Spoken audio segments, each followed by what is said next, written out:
Na aanleiding van Donald Trump se tariewe op die hele wêreld, is daar baie vrae gewees wat mense na my toe gestuur het oor tariewe en wat is dit en hoe werk die goeders, en ek het gereken om vanoggend te gesels oor die verskillende soorte belasting. Almal van hulle is eintlik maar belasting, hulle het verskillende name, maar mense kan so rofweg belastings in twee groepe kategoriseer of indeel. Die een is belastings wat op inkomste gehef is, dis tipiese persentasie, en dan belastings wat 'n heffing genoem word.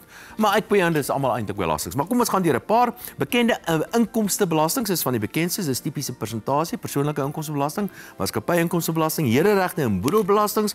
Dit kan of 'n persentasie of 'n vaste bedrag wees, en dit is gewoonlik na 'n gedeelte daarvan vrygestel is. En dan kry jy 'n groep belastings wat bekend staan as douane en aksiesregte. En dit is dan hierso waar die tipiese sogenaamde tariewe of invoerheffings dan nou deel van maak.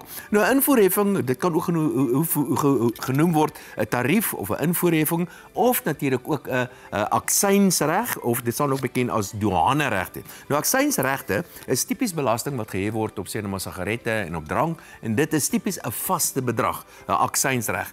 En dit op sigarette weet jy, daar's 'n sekere bedrag geld wat jy moet betaal, en as jy bier drink is 'n sekere bedrag geld. Dit staan tipies bekend as aksiesregte. En dan is daar 'n groep van belastings wat bekend staan as douaneregte, en Suid-Afrika is deel van die douane-unie. Douane-unie bestaan uit Suid-Afrika, Eswatini, Lesotho, Botswana en natuurlik Namibië, en ons deel almal in hierdie douane-unie inkomste, en dit is tipies die tariewe of dan hierdie invoerheffings. En invoerheffings kan ook bestaan of as 'n sekere persentasie, soos wat Donald Trump gesê het, in die geval as jy goederes uit Suid-Afrika na hom toe wil uitvoer, moet jy 31% bo dit alles betaal. Dit is sogenaamde tarief of 'n invoerheffing. En dan as jy kyk na Suid-Afrika, is daar honderde verskillende invoertariewe van goederes wat ons na Suid-Afrika toe invoer. So dit is so rofweg wat die verskillende belastings is. En ek het so 'n sommetjie gemaak.